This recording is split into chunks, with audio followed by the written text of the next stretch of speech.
Hey everyone, Mark Ferguson with InvestFourMore. Welcome to another real estate investing video. Today, I want to talk about investing in real estate with no money, no cash. Is it really possible? Is it really worth it? What my take is on it.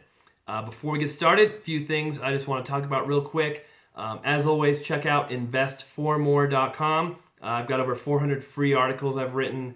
I've got 6 books now I wrote. I just came out with a brand new rental property book, Build a Rental Property Empire. You can find it on Amazon, paperback, ebook as well. Just search for that book, Build a Rental Property Empire by Mark Ferguson. You can search for me, Mark Ferguson, my author page, and see all my other books. Those books are on sale this week. March 28th is today. So check those out. Really cool book. It's 350 pages, so it's not just a little ebook. That is a full-length, awesome book. I am also doing a webinar this week on how to invest in out-of-state rental properties. I just got back from Florida, checking out a new market because prices are so high in Colorado. I can't make much money on rentals in Colorado right now, so I'm looking at other markets. I'm going to talk about what I found, everything that's going on in Florida, how I determined that was a market I wanted to invest in. So I'm doing that this week, Wednesday, the 30th. And yes, sign up for that on my website, InvestFourMore.com. Check it out. My Facebook page has a lot of information on it as well. So just search for InvestFourMore on Facebook. All right, so I know I've been slacking on doing some videos for YouTube lately. I'll try and keep that up, but I've been really busy with my podcast, the website, and traveling. Today, what it's like to invest with no money, no cash. Is it really possible? And why I'm making this video is because I have been just bombarded lately by radio commercials, by Facebook ads, Google ads. I mean, it's everywhere. You know, no cash, no credit, no experience needed, make millions in real estate. And I know why those guys are advertising it, because they want you to buy their course. They want you to buy a course that'll help you get rich overnight or make, $1 million your first year without any cash, no credit, no money, no experience. And yes, you can make money in real estate. You can make a lot of money in real estate. But if you have no cash, no credit, and no idea what you're doing, it's not going to be easy. It is not going to be a walk in the park. And it's probably not going to help you to buy a really, really expensive real estate course that puts you even farther in debt and makes you start with even less money than you have right now. So I'm going to talk about some of the more common ways to get started investing in real estate with little money, and then some alternatives that maybe will help you get started quicker, faster, and build a more solid foundation before you start investing in real estate. Real estate is not a get-rich-quick, fix everything industry. It is not something you can just jump into and all your problems will magically disappear. Whatever you do in life, if you want to be successful, if you want to make a lot of money, you're going to have to work hard at. It's going to take a little bit of time, and you're going to have to be persistent. You're going to have to keep working at it for a long time, months, maybe even years. And most people, frankly, don't have what it takes. They don't have the persistence. They don't have the work ethic to make it work. So try not to be tricked and sucked in by these programs that promise you, riches with little work, no credit, no money. It's probably not going to work out for you in the end. Doesn't say, and I'm not saying it's impossible, but it's going to be really, really tough. You're better off building a stronger foundation, fixing your money problems, fixing your credit problems, and then moving into the real estate arena and starting to invest. So, first off, I'm not saying it's impossible to buy with little money down. I'm not saying it's impossible to buy with no credit. But the less money you have, the worse your credit is, the tougher it is to make money in real estate because everything's going to be more expensive. You're going to have to pay higher interest rates. You're going to have to, work with more partners, talk with more people. It's just tougher. It's so much easier when you have a little bit of money. When you have good credit, it's just so much easier. So the first thing, the main thing most of these guys are going to try and teach you is wholesaling real estate. So I've done some videos on wholesaling. I talk a lot about it on my website. What that basically means is you're not really buying a house, fixing it up, reselling it. You're not buying as a rental. You're buying a house as cheap as possible, going to sell it to someone else as quickly as possible, and hopefully make some money in that whole process. Maybe make $1,000, $2,000, $5,000, $10,000. Some wholesalers make $20,000 or more on each deal. But it's not easy. It's not easy to get started, and you usually can't do it with no money, although it's kind of, taught that way. The basics between wholesaling, either use the MLS, multiple listing service, find really great deals, use direct marketing. That involves sending letters to people, driving for dollars, looking for distressed properties, talking to people who don't have their homes listed with a real estate agent, then getting them to sign a contract with you that says, hey, I'll sell my house to you for $50,000. And then once you get that contract, you can assign that contract to another investor for like $50,000, $55,000, or $60,000. You get to keep that money in between. In theory, works great, but it's not as easy as it make it seem. The first thing you have to worry about is many states are cracking down on the wholesaling practice as being illegal. You cannot bring a buyer and a seller together. That would be practicing real estate. And if you practice real estate, you have to have a real estate license. So that's why wholesalers will have you write a contract, because that means you have an equitable interest in the property. You're signing a contract. You're not selling the house or introducing the buyer. You're selling the contract to another investor. Again, that can even be questionable in some states. So always check with your state laws. Be careful when you're wholesaling. If you simply have a seller and you introduce them to another investor and you try and take a fee for doing that, that is just blatantly, flat out illegal. That is practicing real estate without a license. You can get in some big trouble for doing that. The other way you can make money as a wholesaler is you actually buy the house. So either use hard money, transactional funding, very short-term financing, or cash if you've got a lot of money. But again, we're talking about people who have no money, not people who have $100,000 sitting in the bank. And you buy the house for like a couple of days, 5 days, a week.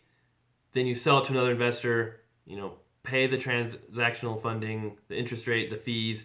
It's going to add up to a few $1,000s, even with a short-term loan. And then you keep your profit. The problem with that is any lender is going to be very, very, hesitant about lending to someone with no money, no cash, no experience. Honestly, they're probably not going to do it. You're going to have a track record, show you've done it before, give them a reason to trust you that you know what you're doing, and you're not just going to waste their money, lose their money. So the other option, there's a third option, is doing a double close, which means you get the house under contract. The same day you buy the house from the sellers, right after that closing, you're selling that house to the end buyers. Some closing companies will accept the funds from that end buyer, the person you're selling it to, for you to buy that house in your closing.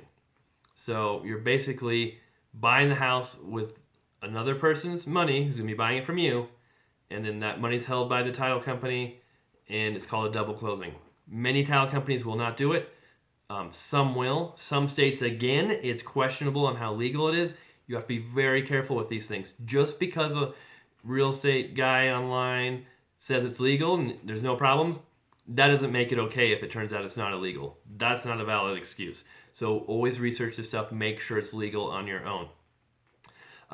The problem with a double close is, again, finding the right title company to make it work.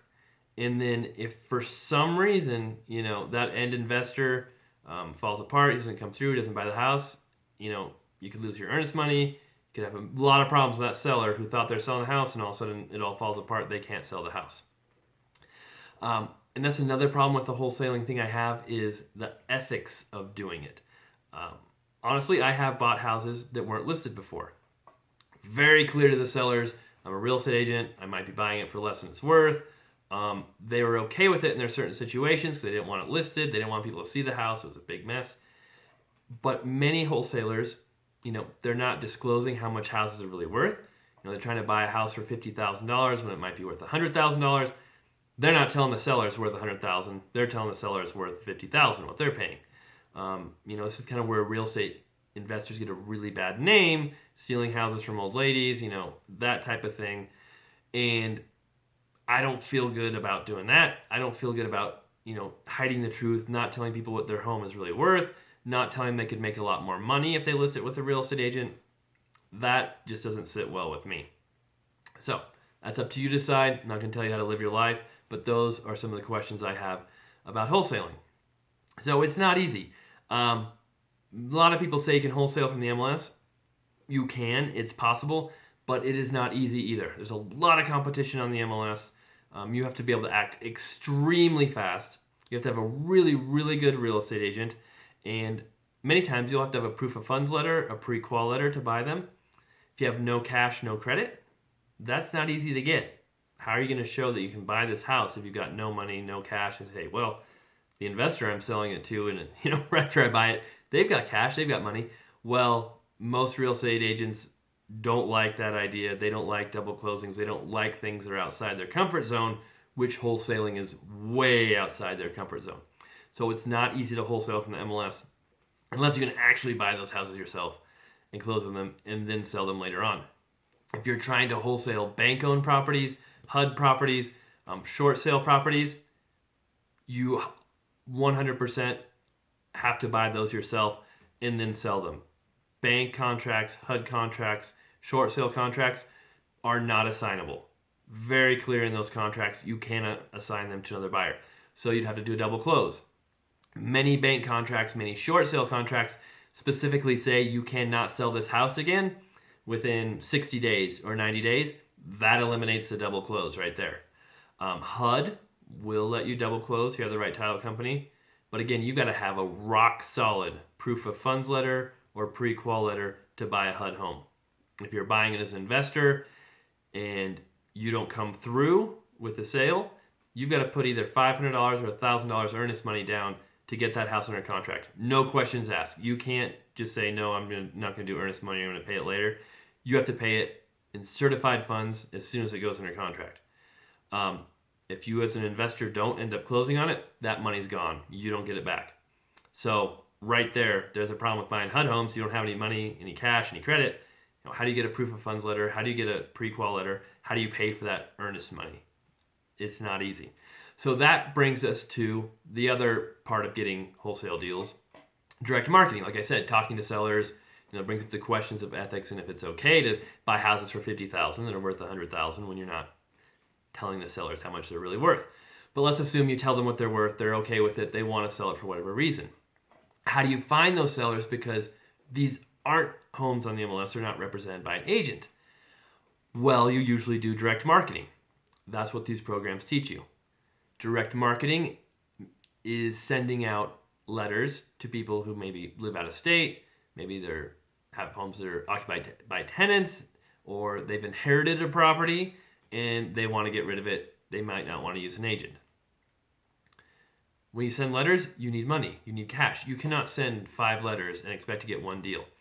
I have talked to many people on my podcast who do direct marketing, many other investors who do direct marketing, and the statistics I usually hear is you send out 100 letters, and maybe you'll get a response rate of 2 to 3% if your letter's good, or postcard. You can send postcards too.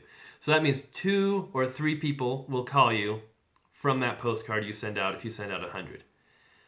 Of that 2 to 3%, maybe 1 out of 20 is actually going to be a motivated seller who's interested in selling their house.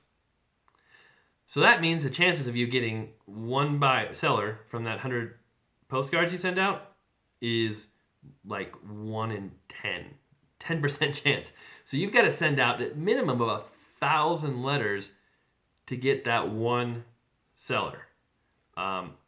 It's not cheap to mail out 1,000 letters. You have to pay postage, you have to create it, you've got to print it. That's a lot of money. Okay, you're looking at least $1,000 most likely to get everything set up. Then you've got to be answering your call. You've got to know what you're talking about. You've got to do a lot of studying, a lot of preparing to make sure that one person you find is comfortable with you, will sell you their house, and you know what it's worth. Usually most wholesalers in the beginning, they mess up their first deal. They just don't know what they're doing. They don't know what it's worth. They don't know what investors will pay. There's a lot of work that goes into it. So that means you got to send another 1,000 letters to get that next buyer. So as you can see, it keeps going and going and going. it's not something that you can do with no money, no cash, no credit easily. The wholesalers I know who do an awesome job, really make a ton of money, they are sending out thousands and thousands of letters a month. And they're doing 5, 10, 20 deals a month, but it took them a while to build that up. They had money to invest in their systems in the beginning. And I mean, they're like full time. That's all they do is wholesale. That's their only job. It's not something they just do on the side a couple hours a week. So there's one more opportunity to get started investing with little cash, little credit, and that's finding those sellers driving for dollars. This is probably the most feasible way to do it. And what you're doing, you're driving around neighborhoods looking for vacant homes or homes that are distressed. They aren't listed for agents, but when you find a vacant house, a distressed home, sometimes the seller wants to get rid of it without using an agent. Sometimes they'll take a low price. So what you do is find those homes, send them letters, market to them just like you would. Try and find those sellers by other means. Search for them on the internet. Knock on the door if they're still there. And then the same thing. You got to try and convince them you know what you're doing. You can help them sell the property. You go through that process. With those properties, you're not sending out thousands of letters. You can drive. It's probably the easiest way to get started with less money. But it's still not easy. You need a car. You need experience with your market, knowing what prices are. You know how to talk to people. And you will have to have some money to send out those letters, the marketing material to those people. You can also do bandit signs, which are signs on the road that say "We buy houses for cash," and hope people call on those. Some people have success with those, but most cities are outlawing them. Your sign will be up for a day before it's gone. Other investors will rip them out. That's not easy either. You've got to buy the signs, and you'll have to keep buying signs, keep replacing them. It's just not as simple as many people make it seem. So, what alternatives are there? Well, buying a house with no money down is possible if you're buying as an owner-occupant. Again, you'll have to have credit, though. You can't do it with no credit. You have to have a job. You have to have an income. You'll probably have to have some money, for closing costs. 3% is usually common. So, really, the best way to do this is not to keep thinking of ways you can invest with no credit, no cash. The way you should do this is fix why you have no money, no credit. Work on your credit. Talk to a lender. See why your credit is so bad. They can tell you how to fix it the fastest. The faster you fix your credit, the better off you're going to be. If you have no cash, why do you have no cash? Do you make any money? Do you have a job? If you make good money, why aren't you saving it? Look at your life. Make a budget. Make changes. Real estate is not going to be the savior that pulls you out of a pit that you're stuck in. It might make it worse if you're trying to invest in stuff in a bad situation. Try and fix your situation first. That's my best advice. If you're stuck in a career, if you need a way to make better money, I don't know if wholesaling's the answer. Why not just become a real estate agent? It probably takes about the same amount of money to get started. It's much easier to market yourself. You have mentors, trainers in your own town who are brokers or real estate agents who can help you succeed. It's easier to convince people that you have credibility. You'll have a higher success rate with the people you do talk to than doing the direct marketing. And you can feel better about yourself helping people sell houses for top dollar, what their house is really worth, instead of trying to possibly trick them into selling it for less than it's really worth, which not all wholesalers do, but some do. Some teach those techniques. That's how I got started. I became, as a real estate agent, it's not easy to succeed as an agent, but you can make a lot of money if you know what you're doing, work the systems, create a database. It's a whole other video. I've got a lot of real estate agent videos if you're interested in what it takes. But yeah, that's my advice. Doesn't have to be a real estate agent. Maybe it could be another career, another job, something else. But wholesaling is not the savior. Investing in real estate with no money, no credit, no experience is not easy to do. It's not what these real estate people make it out to be. That's my advice to people out there. If you don't have money, it doesn't hurt to learn your market, to learn direct marketing, to know real estate inside and out. But if you really want to be an awesome investor, really want to build a business, you've got to have a solid foundation to stand on first. All right. much more information on InvestFourMore.com. Like I said, be sure to subscribe to my YouTube channel. I do these investing videos as much as I can. I also have all my podcasts on here. I do a weekly podcast, so you can find those videos on YouTube as well and on my site, InvestFourMore. And then if you haven't seen, I've got a lot of fix and flip videos before and after on my channel. And then I have videos of most of my rental properties as well, before and after videos. So be sure to check those out too. Oh, one more. I've been putting some of my webinars on here too. Tons of information on rental properties, being an agent. And I'm doing another one, like I said, this week. So be sure to check it out. Again, Mark Ferguson with InvestFourMore. Thanks for watching.